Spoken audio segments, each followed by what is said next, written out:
This is Pete Fletzer. Join us for a conversation with Clare Stribling of Kessel Run Transmissions and the Imperial Senate podcast. But I don't, come on, this is fun. It's space wizards. There's monkey lizards. Come on now. You're listening to Around the Galaxy.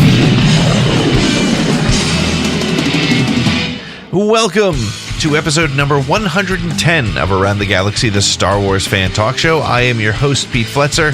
Thank you so much for checking us out. If this is your first visit with Around the Galaxy, well, welcome aboard. If you enjoy it, please remember to like, subscribe, share, rate, and review it.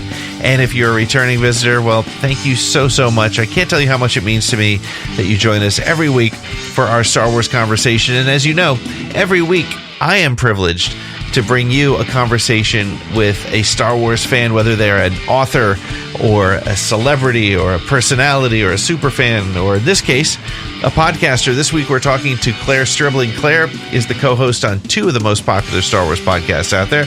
She is part of the Imperial Senate podcast, and she is also part of Kessel Run Transmissions. And Kessel Run Transmissions is known for their Star Wars scoops. They've become really a resource for that and a source of that kind of information. We get into that a bit as part of our conversation today.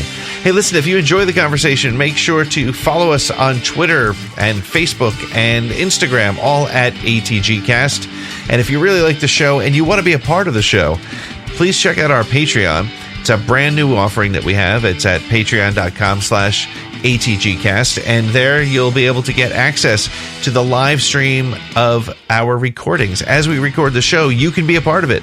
The entry-level membership to our Patreon program allows you access. You'll get a special link every week so you can become a part of the show. You'll hear actually on this episode, we do reference to people who are in the chat a number of times, and they become a part of the conversation with our guests. So please consider that. Head on over to patreon.com/ATGcast. Not only will you get that, but you'll also get all kinds of other perks, some free swag, exclusive content, etc.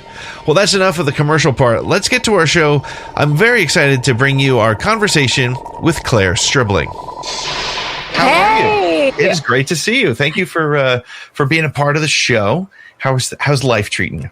Life's pretty good. It's been a chaotic couple weeks, but we're doing really great now. Thanks for having me on. I'm super excited. No, this is fun, and it's funny because I was thinking about it before we got on, and I've been sort of back into the Star Wars Twitter thing for about 2 years. So just before the podcast started, I started to dig back in, and I think you were somehow, I don't know how, one of the first people I ended up following. It was probably because it was around Celebration, and you were probably doing some funky cool stuff at Celebration, and so I've known you sort of without knowing you for a couple of years. So it's so cool to follow you. And we had the opportunity to be together on the amazing Blue Bantha Solo 2. So fun. Insanity. Yeah. So tell me a little bit about yourself and about the two podcasts that you're on.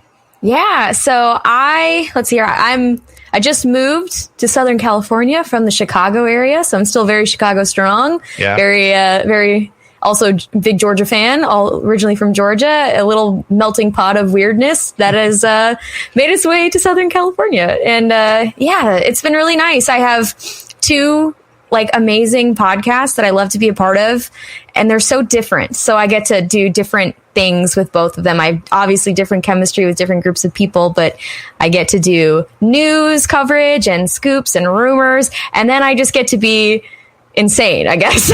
Just have fun and joke around, and it's nice to be able to explore all sides of the fandom that I have enjoyed as well, and it's nice to know that so many people react well to both of them. So I enjoy it. Isn't it wild? I had no expectation when I started podcasting that I was like, if one person listens other than family, I'll be happy. And you do start to make these really great connections. And the Star Wars community is such a, when it's working well, it is one of the most amazing places in the world. I would say, even the last year with the pandemic, without this community, I think it would have been a lot harder for a lot of people. And so that's really super great. So how did you get into Star Wars? What's your sort of Star Wars story? So I am the youngest of four, and I have two older brothers. Both of them were Star Wars fans, had Star Wars action figures. And so I actually got into Star Wars not through the movies or the books, anything like that. I got through Star Wars through the action figures. Oh, that's awesome. I always played with my brother's toys, and then one day it was my dad. He was kind of like, have you seen those? And I'm like, there's movies for this? There's movies? There are movies about movies. What do you mean? So, and then we took a weekend and we sat down. I think it was like maybe 2 days. We watched the original trilogy. And then after that point, it was just done. And I'm not the biggest collector to this day. Like, my collection pretty much stays within the Salacious Crumb realm. But yeah, the merchandising, how the reel from the movie is made, how introduce the children, give them cool toys. That's great. It's funny because toys are like my 8-year-old son. I think before he watched Clone Wars, which was his entree into Star Wars, was I have photos actually. His first birthday, I got him, and we still have them somewhere. Actually, I think the dogs have taken them and made them theirs. But he stuffed a stuffed Walker, a stuffed Falcon, and a stuffed X-wing, I think is what we had. But that was his entree. Like, he was into the ships, you were into the action figures, and that's kind of that entry point. And so now I don't know how old you are, but I'm guessing you were born after Return of the Jedi. I'm just guessing. Yes. I could be completely wrong on that, but I'm pretty sure I'm right. But so you grew up in a very different time to be a Star Wars fan. Like, what were the prequels? What were your first Star Wars movie in theater experiences, or was it even beyond that? Yes. So my first Star Wars movie theater experience wasn't until Revenge of the Sith. It's something that my parents got me, like my dad got me into when I was really, really little, the Star Wars movies, watching them at home. But he wasn't a huge Star Wars fan himself. He's a Star Trek fan. It's more of his thing. We forgive him. We like both worlds, That feud isn't a thing really anymore. I choose not to let it be a thing. But yeah, so I didn't end up, I was the only one in my family who was like at super fan status when it came to Star Wars. So yeah, I didn't end up seeing my first movie in theaters until Revenge of the Sith. I was 5 when The Phantom Menace came out. So I remember that, and I remember getting the movies at home. Right. But the prequels, that was a huge part of my childhood once I discovered that this existed, and then mind blown childlike wonder watching the prequels, and I'll always have that nostalgia for it. Do you find that the style, because it's interesting because the style of the films, the trilogies, I mean, even up to the sequel trilogy, is quite different from style to style. Do you find that, you said that you watched them all on VHS or DVD or whatever it was before you saw them, but is there something about the style of the prequels that was appealing, do you think? Or I think, so the thing about the prequels that I always loved is that they were just this huge, crazy, they felt so much bigger. And I know that it's just the limitations of what was possible then. And George was pushing new technology with the prequels, with all of his CGI green screen, like renovation, his revolution of CGI that came out of the prequels.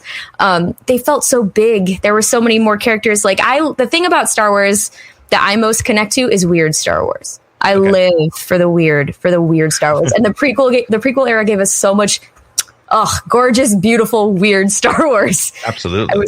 So I think that's what I connected. It was more colorful. It just seemed bigger, and we went more places. And yeah, that's what I enjoyed a lot about the prequels. It's so interesting to hear you say that, because, one of the questions that I've asked people over, probably the last year or so, since the Skywalker saga is allegedly over, right? But allegedly, no one's ever really gone. No one's ever, exactly.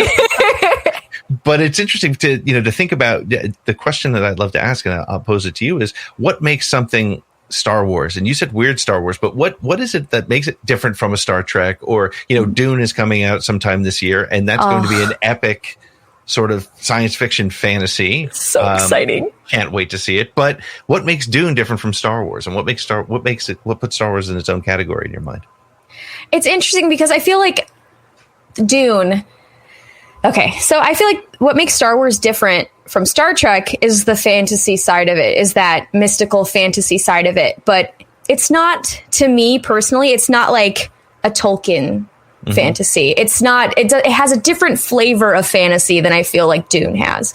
Dune is very classic fantasy genre elements coming in with the heavy science fiction. But Star Wars is just, it's got this level as well, this feeling at the bottom of it. It's about, it's not about anything more than childlike wonder at the end of the day. I feel like other eras, other areas of science fiction and also science fiction fantasy, I feel like a lot of them lose a sense of childlike wonder along the way. And Star Wars never, ever does that. But that being said, is Dune my most anticipated movie of the year? Oh, yeah. Yeah. Oh, yeah. I love that book. So when you say weird Star Wars, what is weird Star Wars to you? That's the one thing is so Star Wars has always been weird. I know a lot of people don't like to dig into the weird Star Wars, but if there's a weird creature, weird alien, thing that's named weird, location that's insane, right. I live for the weird, and especially weird aliens and weird creatures like that. The cantina in the original Star Wars movie is my favorite thing ever. Yep. Jabba's palace, having rancors and having a giant blue elephant who plays the keyboard. And it's weird. It's just bizarre. And I've always been a big Jim Henson fan, big Muppet fan. So I just love there's some really, really strange things that happen in Star Wars. It doesn't take itself too seriously, and that's why we shouldn't take it too seriously either. Obviously, we both do podcasts about it and talk about it a lot. Seriously, but it's funny. Seriously enough, but with fun. I mean, just mentioned in the chat, we saw David Drennan say favorite weird Star Wars, landing a ship inside the belly of a dinosaur that lives in an asteroid. J.D. Sleesman was saying Dagobah is the most bizarre setting, and Matt Harrington was mentioning Jabba's sail barge, which. I mean, come on, Jabba's sail barge was it, right? I would have also Salacious lives. If Bib Fortuna lives, Salacious lives. I'm just saying. I think it's possible. I can see him latching on to one of the tendrils and just taking care of himself. I feel like Salacious was a me first guy. I think so too. And once Jabba has been strangled by Princess Leia, there is a bunch of bounty hunters on that ship that are very annoyed by him. He's hightailing it out of there before the barge blows. I'm just saying, he's fine. Don't worry, everybody. So now, how did you become a Salacious Crumb fan? Is it because I'm not going to lie. I still find him a little annoying. I'm not going to lie. Good. He's on my good. There he is. You got a clock. I do have the clock from Celebration Anaheim. I love him so much. I say annoying, and there's a lot of annoying things about Star Wars that I love. I love it in an annoying way. It's like Ash Crossan, when she was on the show, she said the things we love about Star Wars is it's like a little brother that you can bust on him because you love him so much, but you can bust on him, right? Yes, very much so. That's spot on. That's kind of how I became to love Salacious. Yeah, because I always put I always put Return of the Jedi on as a kid. My brother hated Salacious Crumb. I have a brother 2 years older than me, and he was the one usually stuck with my shenanigans, and he hated him. Absolutely despised him. He's like, oh, he's so annoying. And what does that make you want to do as a kid? Annoy the crap out of your brother even more. Exactly. So it started out of spite. It started out of a joke. It started at poking him. And then the more that I did this, I'm like, wait, I'm actually developed. It's like Stockholm syndrome. Right. I've developed a fondness for him, and now I can't let him go because there's so much stuff about him that's great. He is unapologetically himself. He is the definition of every teenage girl's post on their timeline of dance like nobody's watching. He's laugh like nobody's listening to your crazy cackle. That's what Salacious is. He's unapologetically himself. He's confident. He knows who his friends are. He stays loyal to them, very loyal to the point of picking out some robot eyes. And I'm just saying, he's a king amongst men, really. And he has the cutest laugh. I agree. David says he's got the cutest. And it's true. I will say this about him. His laugh is absolutely memorable. And to your point, you said you love Jim Henson. I think that's why I love him. The thing that saved him for me is the fact that he's pure Muppet, right? He's pure 100%, should have been on the Muppet Show kind of guy, right? And he was... absolutely. I don't know if you can tell. He's on my cup. That's beautiful. That's great. Now, are you a fan of all Kowakian lizard monkeys, or is it just Salacious? Just it, because that one that was being cooked in The Mandalorian. How did that affect you? Did that hurt you? I have a story about that now. So I love all monkey lizards. I love them all. I really do. I adore them. They are perfect. They are great. They are weird. They're just perfect weird Star Wars. Some of them are rainbow that have names like Pick and Plim, Muck Muck. Like, come on, that's just pure gold. That's pure gold. I love monkey lizards. I love all of them. I love ape lizards too after Resistance. And they're just misunderstood. They're gentle giants. I will be their Jane Goodall in the space in the Star Wars universe. But no, the thing about like Salacious, he will always be number one in my heart. But everybody knows, it seems like it was a pop. I'm not quiet about my adoration for Salacious Crumb and for the monkey lizard. And I did not win a single Star Wars Celebration Chicago lottery to get into any room to see things screened. I won nothing. I didn't even win the Funko lottery. I had a friend get me the Salacious Pez dispenser. I lost. I was a loser. Wow. And it was in your hometown, for goodness. And it was in my hometown. Not even fair. I know. Fair. I moved for the next hometown, so I'm just saying, like, I better get this. Are you following celebrations? Is that the deal? You're like, with the next one will be in Orlando, you'll be moving to Florida. I should. I might as well just pack up and move for it wherever the next one is. Actually, no, moving's bad. No, moving's a pain in the neck. Yeah. So you were saying, I'm sorry, I didn't mean to. Oh, yes. So at Celebration, so since I didn't win the room, I didn't even win an overflow room to go see the Mando panel. So I was watching it from the Star Wars show stage. And at the Star Wars show stage, you get what is streamed online, which means I did not see the exclusive footage. Right. However, the second that the panel was over and those doors opened, my phone started buzzing nonstop, like literally nonstop for the rest of the day. It was people being like, somebody check on Claire, like, oh crap, monkey lizard murder, and like all of these things. Like, is Claire still breathing? Like, oh God. And I'm like, what happened? What did I miss? What has gone on in there? And then somebody sent me pictures that somebody sneakily took. And I'm just like, Charlie made a GIF of them telling me exactly what happened when they came out of the panel. And some profane words may or may not have been said. And I'm just sitting there in my Star Wars spelt out beanie. And I've never seen myself mad, like truly, genuinely to the core angry about anything until I saw that image of myself. I was like, oh God, I'm scary. Don't mess with me. So yeah, that has been the bane of my existence is then I had people bothering me about it all up until Mando came out. Then that first episode came out and then it was a wave of it again. And I'm like, Dave and John, I have a problem with you guys. Come talk. Come talk. You've been a part of Kessel Run Transmissions for how long now? Oh gosh, it's been about a year that I've been contributing. I've been a co-host since just like a co-host since December. But I was a active contributor.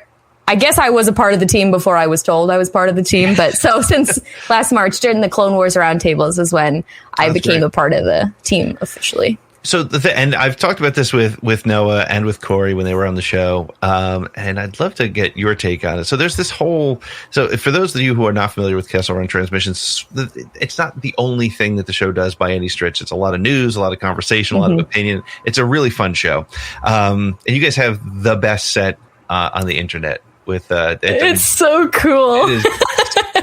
So one of the things that Kessel Run Transmissions though is known for is some of their epic scoops, some of the things that they've been able to bring to the fans from different sources throughout the years actually. But were you a scoop fan before you got involved with them? Did you avoid spoilers? What's your sort of personal perspective on scoops and spoilers and that sort of thing? So it's been a progressive journey for me. I started really getting involved in the Star Wars fan community a little before The Force Awakens. I was a very active Clone Wars person. I watched every week on TV, but I wasn't really a part of online fandom. But I was very much like, I don't want to know anything about this movie until I sit down and I watch it with my eyes. I used to be that kind of way. And over the years, I've been gradually more interested in the scoop side of it. Right. Any of my dislike about the scoops culture, I guess, at the beginning was because I didn't want things spoiled for me. And I understand that. And 100%, if you don't want it to be spoiled for you, do not engage. Do not engage. And I respect that. I do one show where we're very not scoopy, and I do one show that's full of scoops. Yep. It's not everybody's cup of tea, and that's okay. That's completely okay. It's just, people have issues with it because we're not Hollywood Reporter or we're not Variety or whatever. Right. But our sources, I'm just saying, we got good sources, and our sources have been pretty spot on. I would say Kessel Run Transmissions has nearly close a batting average as most of the major publications. I think you're right. I think that's one of the things. And look, I think there's a little bit of a jealousy thing out there. People want to bring the scoops, and and the reason I say that is because I get a sense from when the scoops are incorrect, as they will be. I mean, the reality is the Star Wars security team is awful. Everything gets out the door, and all these same things have happened on Marvel movies, on tiny movies, on huge movies, but not everybody's hearing about every single move. Yep. And of course, there's always conversations going on. Kathleen Kennedy and the team are always going to be interviewing actors and actresses and writers and people to potentially be. So just because they walk through the door at Lucasfilm does not mean that they have a film ready to go. All that exactly. stuff. And just because you auditioned and this was a thing and this was a character or this was a part that was part of this draft, it may get cut, it may get changed, it may lots of things happen to change scoops, especially when it comes to dates. They said this date, let's not do this date anymore. Yep. This was our plan, let's change it.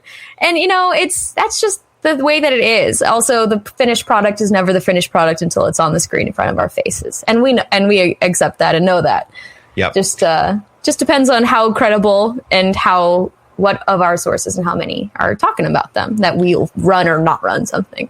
Yeah, no, and that I think is a very admirable thing that Kessel Run Transmissions does. Is you guys probably hear things all the time, but I know that I know from speaking to Noah and Corey, you're very careful. There are things you want to so bad, but you needed that one extra bit. But there's almost this sort of victory for the internet when you guys are wrong. Have you noticed that, or am I just seeing?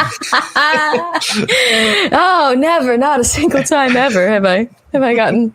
No, it's funny because it's funny because you can be right 99 out of 100 times, and then the one time that things are wrong or get changed, it's just like I need to get my sources from Lucasfilm only. I was listening to these guys and now they were wrong. I'm like, okay, well, look at this.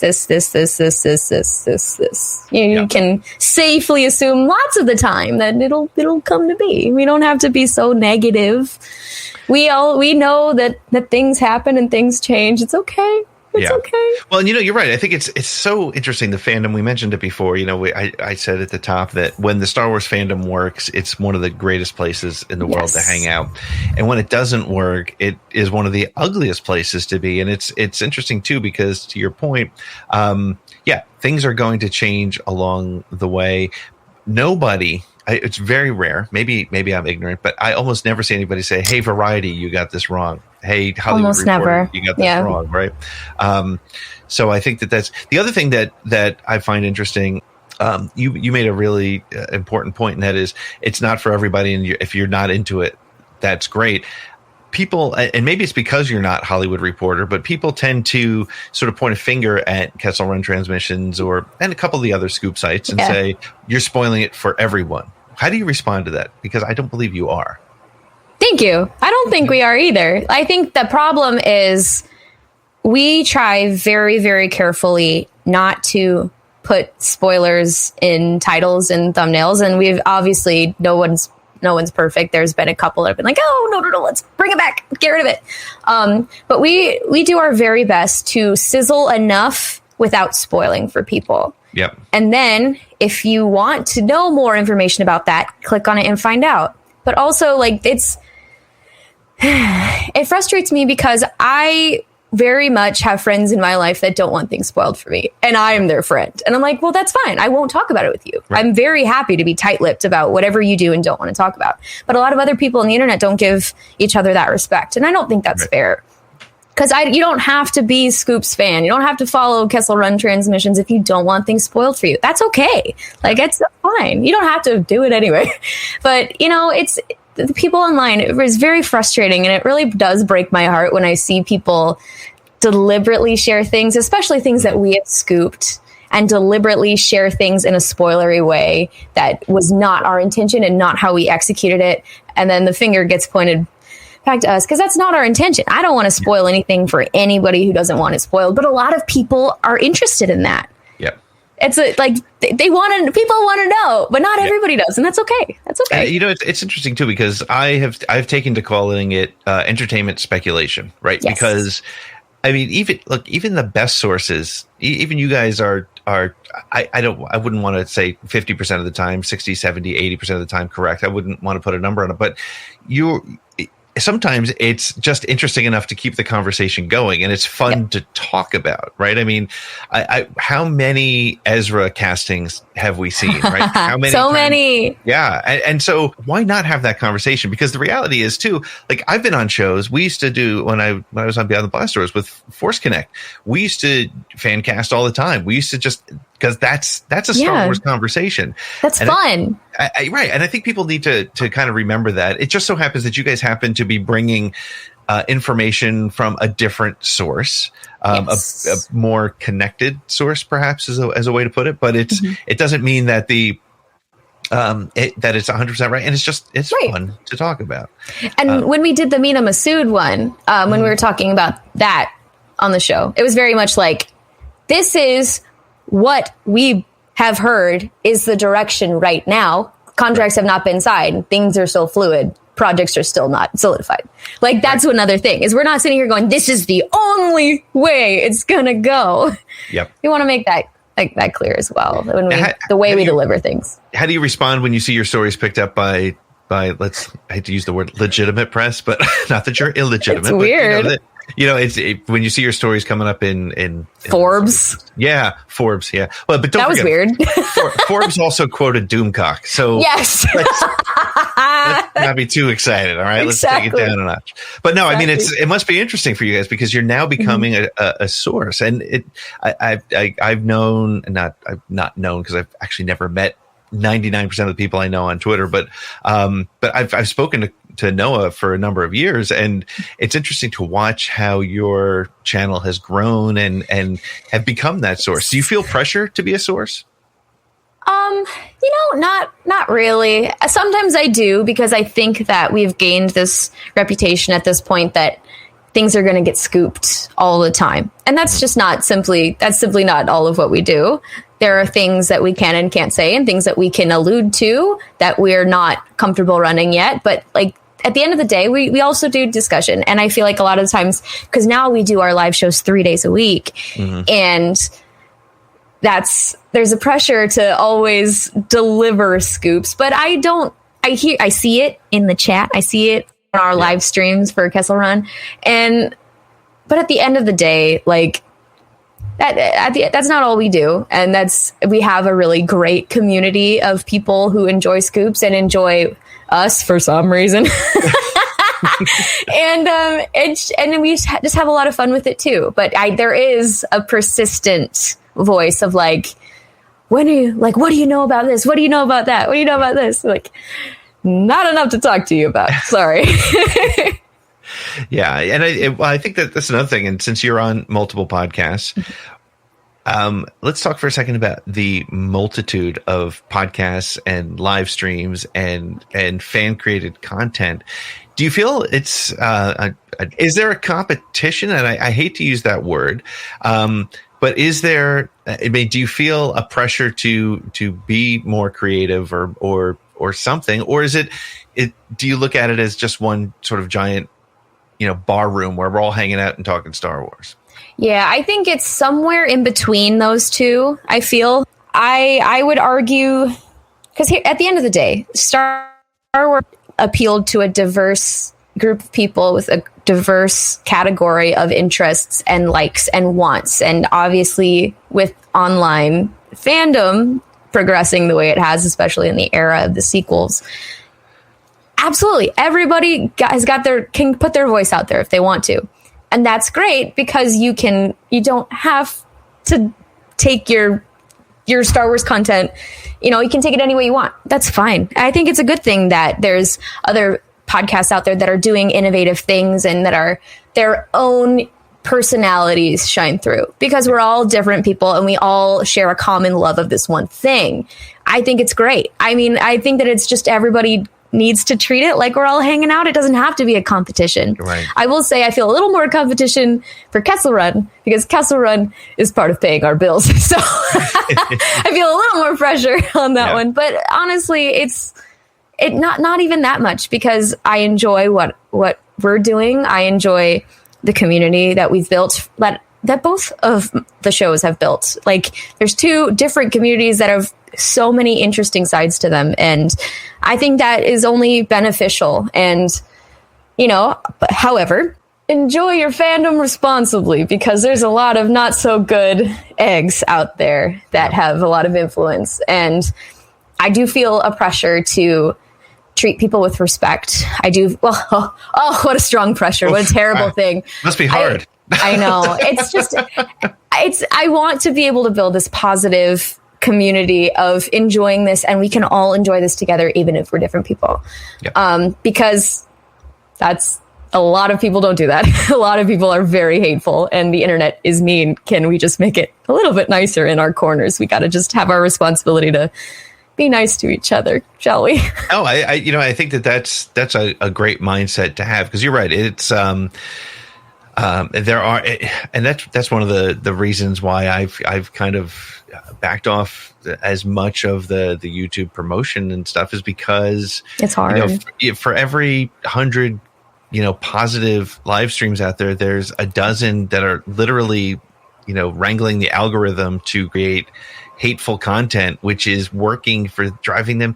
I won't name names, but it's not too hard to figure out. I've watched some of those streams, and you watch the super chats come in, and you watch the literally 3,000 people watching, and it's working the algorithm. Whereas content that's from you guys and from so many other shows that I love to listen to, it's clear you're doing it for the love. Imperial Senate, for example, to me it's just 3 people hanging out, 4 people, 2 people, depending on the week, just hanging out, picking a topic and just going for it. Mm-hmm. And that's a lot of fun. Kessel Run Transmission, it's a great sort of newsy conversation place to have, but you guys always tend to keep it as positive as possible. And there's so much value to that. Otherwise, either you're doing it for, I hate to say diabolical reasons, but that's the reality. If you're making money on any sort of negativity, even if I hate to, because I start to feel like I'm getting on a soapbox, but the reality is, if I hate Star Wars that much, if I'm so disappointed with where it is, why am I talking about it if for no other reason? Because I'm making money on it. Right? Exactly. That's why I'm doing it. And do it for the love of the game. Right. So who wants to watch that? Right? Who wants to watch that? It makes no sense to me. I like my blood pressure at an average level. I can't imagine living with it that high all of the time, just focusing on things that stress me out. I don't come on, this is fun. It's space wizards. There's monkey lizards. Come on now. Space wizards and monkey lizards. I mean, that's the combo right there. Hey, and now a quick message from our sponsor. Roger. Hello, Around the Galaxy listeners. This is Pete Fletzer. Hey, have you ever been listening to an episode of Around the Galaxy and thought to yourself, wow, I wish I was a part of that conversation? Well, with our new Patreon membership, you can be. Monthly memberships start at just $3 a month, and every level receives an invitation to be part of the live virtual audience when we record every single show. The chat's open, and your comments may even become a part of the discussion. Other benefits include things like free swag, exclusive content, and virtual meet and greets with our guests. Just visit patreon.com/ATGcast or click the link in the show notes and choose the membership that's right for you. Even if you never take advantage of the amazing membership perks, please consider supporting the show by becoming an Around the Galaxy patron today. Please visit patreon.com/ATGcast now. Well, so I was saying, these are our 10 questions, and there's no wrong answers. They're not trivia questions, but I won't judge you, but I can't say that the people listening will not. So, oh no. So we'll have some fun with them. So the first question is, and always will be, what is your favorite Star Wars movie, TV show, or book? Ooh, oh my gosh, I have to choose between all three. Hands down, probably Empire Strikes Back, with the Clone Wars series coming in close second. All right. Very good. That's Empire Strikes Back is it's like just a classic good movie. So what's your favorite non-Star Wars movie? Oh, this is probably a weird answer. My favorite non-Star Wars movie is an Italian foreign film called Life is Beautiful, which is super sad, super depressing, and it's probably once in a very long time. Am I actually able to watch it? Am I willing to cry my eyes out that pathetically and that much and that mucus? But no, it's just the best. It's the best. It's the best everything. Excellent. Hey, Chris, what's up? Chris Ryan. Hey, Chris. Joined us. Everybody knows Chris. Chris does a phenomenal Lando, and I'm amazing. Going to do your Ahsoka before we're done here. So, what's a Star Wars collectible that you would like to add to your collection that you don't have? Oh my gosh, the Salacious Crumb hot toy. Salacious something, yeah. I know. I need him. He's beautiful. I kept walking by this booth that was selling him at Star Wars Celebration for $900, and I'm like, God, gotta justify getting this. No, I can't. I can't do it. It was painful though. I kept walking by him every time, looking at me, saying, "Take me home." There are so many Star Wars collectibles that I'm like, it's $900, but I'm going to love it. It's going to make me happy. I've been that every way time I look at it, it'll bring me joy. That's right. I've been that way with Lego sets lately for some reason. Yes. And I tell myself, I'm like, look, I can do it with my son. It'll be a father. No, I'm like, don't touch it. Don't touch it. So I'm living a lie. So name an actor you would love to see in a Star Wars anything. Oh, that's a really good question. There's so many people I would fan cast in Star Wars. Oh no, that's difficult. Plus know of things that are happening that you haven't released yet. Yes. So, see, I'm also trying to get you to drop a scoop by accident. Sizzle. Sorry. No, but seriously, who would you want to see in a Star Wars? Probably. I would really. I don't know this is happening, and I have never heard anything of this going on. But I want Ed Norton so bad in a Star Wars. I love him. I think he's very talented. That would be cool. What kind of a character do you think he'd play?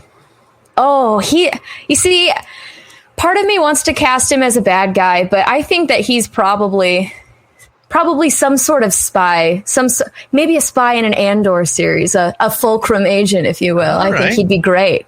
Okay, but you don't know of anything happening. No, I don't. I wish I could say that. Honestly, you do know that when this podcast drops, maybe even before it's done, maybe one of it's going to be like Claire from Kessel Run Transmissions says Ed Norton is in Andor. No, Reddit, leave me alone. You never do, but I did not a scoop. Big asterisk next to what I just said. Not a scoop. All right. I'm going to believe it though. I'm going to live it. I'm going to live it. And when it happens, I'm going to be like, she did it on a show. I willed it into existence. I knew all along, guys. I knew all along. Sure. Well, yeah. Okay. So, question number 5, let's go with, what's your favorite Star Wars sound effect? Oh, there are few things that make me so happy in this world as the seismic charges coming out of Slave One. Yeah. Oh my gosh, Attack of the Clones. There's a lot of things that miss in Attack of the Clones, but it has the best Star Wars sound effect. It's just so satisfying. So satisfying. And to see it come back in Mando was perfect. And we all knew it was like as soon as you saw the bottom of the ship, yes, and they start zooming in, you're like, here it comes. This is going to be great. The second that we heard that Boba Fett was going to be in it and that Slave One would make an appearance, I was sitting here going, if there's no seismic charge, I will be okay. But I will be a little sad. I'll forgive them. How much of the because I sort of go in and out on scoops. It depends on my mood. Like some days, like I'll sit down and be like, I don't want to know, but I'm going to click and I'm going to watch it. I want to know how much of the show did you guys actually know before it hit? We knew a lot. We really did know a lot. And it was not so much plot. That's not what we knew. We knew casting choices before they were announced. We knew Ahsoka. We knew it was going to be Rosario. Yep. We knew Katie Sackhoff was coming up to be Bo-Katan. And did that spoil the experience for me? No. I cried like a baby. You can watch it on YouTube. I cry a lot. We knew. Let's see. I saw Ahsoka before she came out. Oh yeah. I saw what she looked like. We knew a lot before it came out. But it didn't, but we did not know about Luke Skywalker. They kept that so well under wraps. And like still, because there's like no merchandise, no posters, nothing. It's been a while, guys. You can release Mando, Luke Skywalker merchandise now. It's safe. They still don't even have any toys that say Grogu. They all still say the child. No, exactly. I noticed that just so the other weird. Day this stuff. Yeah. Cool. All right. So 6th question will be, if you could own any spaceship from the Star Wars universe, other than the Millennium Falcon, I'm taking that off the table. Too many people have said that. Which ship would you want? Oh, man.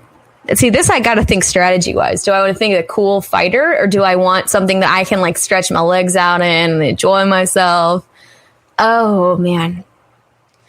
You know what? No, I'm going to go my favorite ship, and I want one so bad. It's so pretty. Is the Naboo N1 Starfighter. I love the N1. It's so pretty. It's so pretty. It makes yellow look good, right? It does. It's yeah. It's funny. It's one of those things that it just also captures that aesthetic perfectly. It's kind of perfect George Lucas, right? Because it's kind of that Art Deco. It's kind of Flash Gordon-y, but it's still. You know it's Star Wars immediately somehow. So, yeah. All right, cool. 7th question. Let's go with who's your favorite droid? Oh, man, you gotta make me do this one, don't you? Yes, just kidding. These are all hard. I'm like, I love you all. Please, they're all fictional, but please forgive me for not answering. I would have to say Chopper. Chopper's my boy. He's too much fun. He's too much chaos. I love pure chaos. If you listen to Imperial Senate, you'll get it. Yeah. The thing about Chopper is I did not like him at first, but came to just love that he's like a little jerk, and you love him. He's just like he's all attitude. He's all you can hear him swearing without hearing him swear. Yes. It's absolutely perfect. He's like the little boy. He's like in Talladega Nights. He's like the kids running around being like, anarchy. That's what he is. That's the energy he brings to Rebels. And it was so desperately needed. It was. And honestly, now that you say that, he really, that entire ensemble cast, and it's funny to call a bunch of animated characters an ensemble cast because it feels funny but it really, it had everything. It had every type of character. It really did. It checked all of my boxes. Awesome. Andrew Staley agrees with you. Father and son, David Drennan, agree with you. You're in some good company there.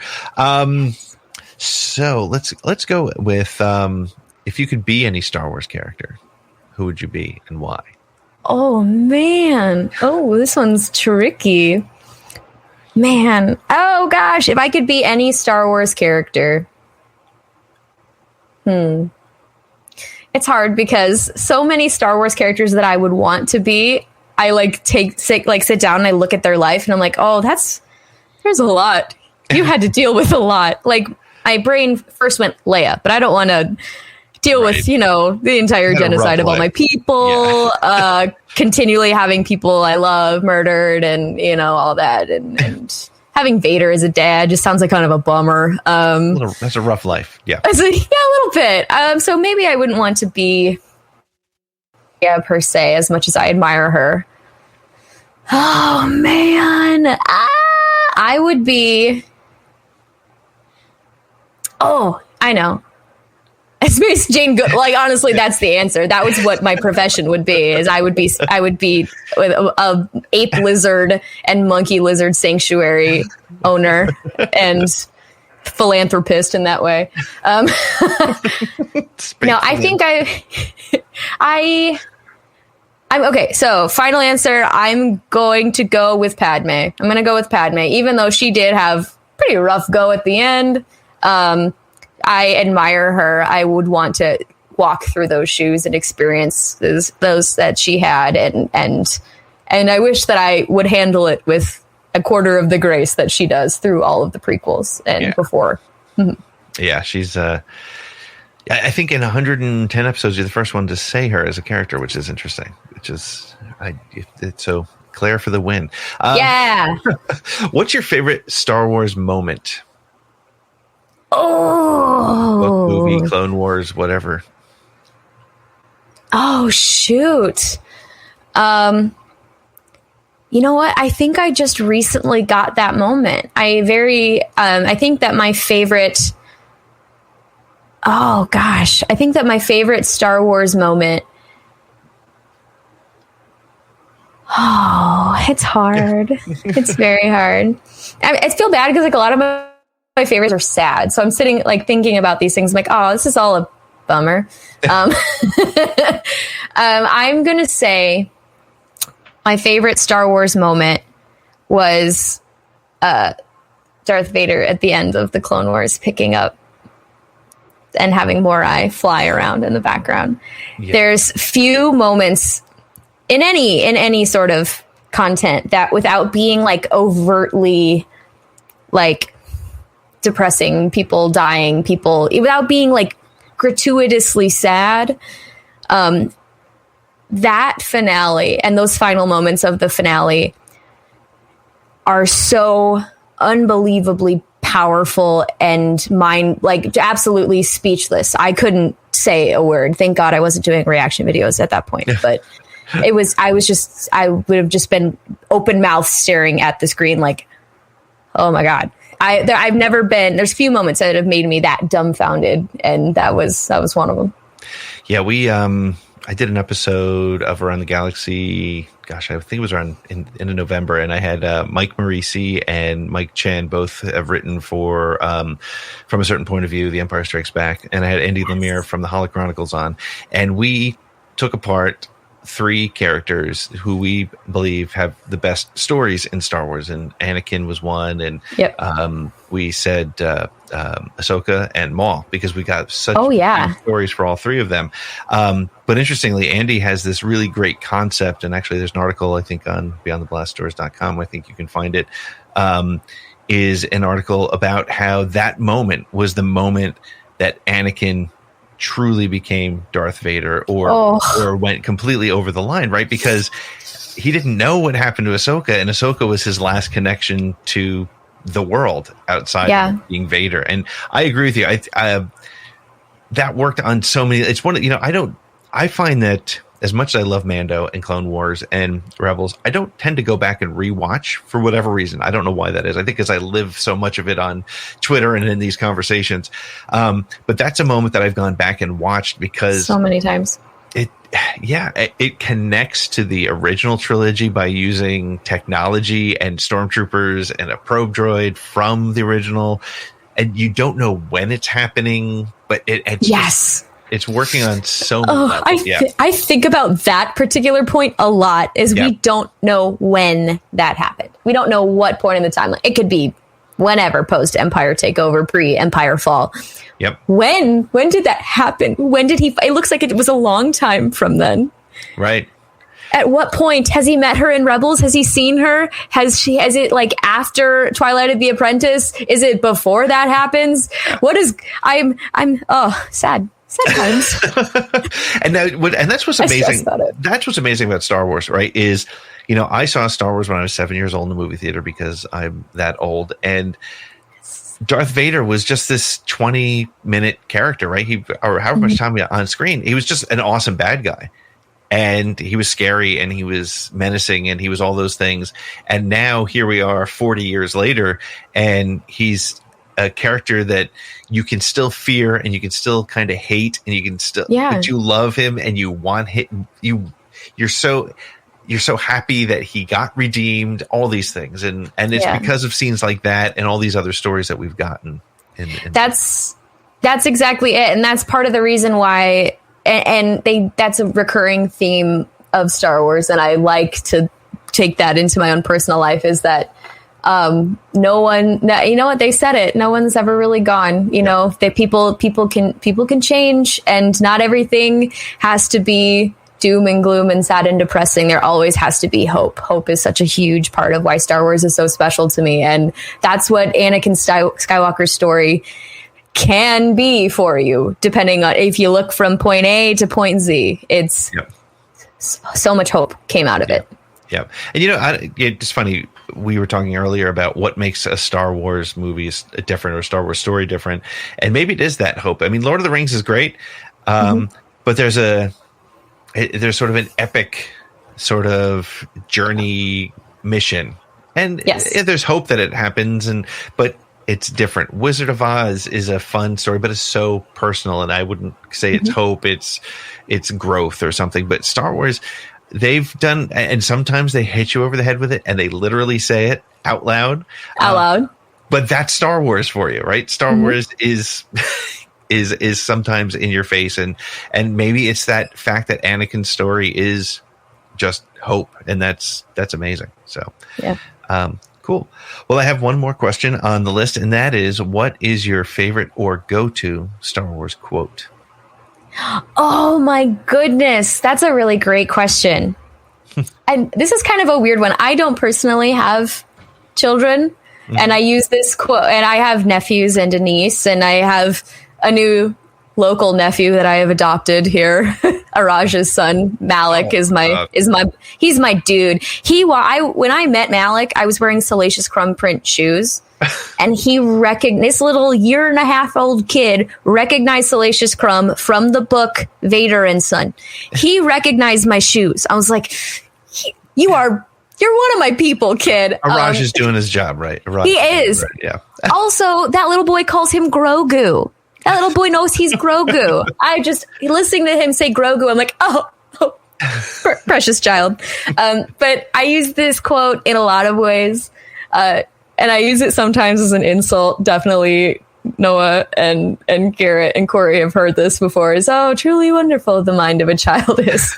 I use it in every way that it can or cannot be used. I love that quote. I genuinely do, because it's true. There's so much potential in a young Anakin Skywalker. There's so much potential in everybody, and one thing that we lose along the way that I feel like a lot of Star Wars YouTube yelling into the void can forget is that you've got to look at all of this with a sense of childlike wonder. Yeah. Truly wonderful the mind of a child is. That's how you got to look at Star Wars sometime, and just enjoy it from that childlike sense of wonder that you've hopefully not lost all the way. Please. It's more fun. And that's a great way to sort of sum up the whole conversation. And it's important to remember that. Like, there are days where there's people just going off and look, the world is messed up as it is right now. The world is difficult. Let's not make a fun space space wizards and space lizards, right? Just exactly. let's have some fun with it. And I think that's great. Well, Claire, this has been so much fun, and you definitely keep things fun on Twitter and on social media. Tell people where they can find you online. So everybody can follow me on Twitter and Instagram at cstribs. You see a lot of photos of Count Dooku the cat. That's like pretty much my corner on Instagram nowadays, other than promoting the show. And then you can follow Kessel Run Transmissions on Twitter at KR Transmissions, and Kessel Run Transmissions on Instagram.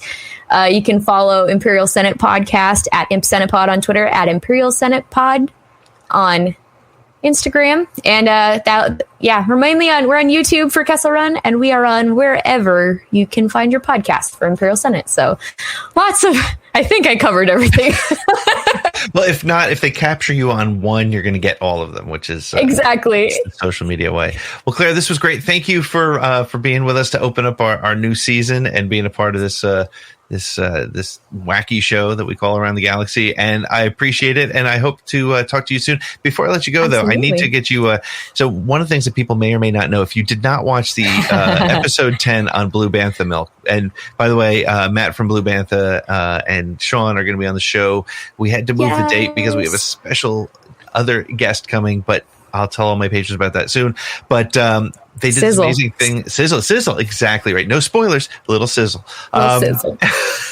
But you played Ahsoka, and I need to hear you do your Ahsoka, because it was like I was watching it, and I was like, I think Claire moved out to LA because Ashley Eckstein is going to have to give it up.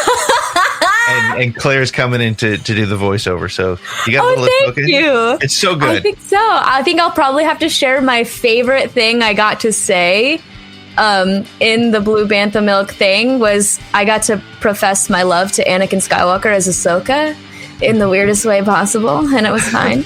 But anyway, here goes. I love you, Anakin. I've loved you since before I was born.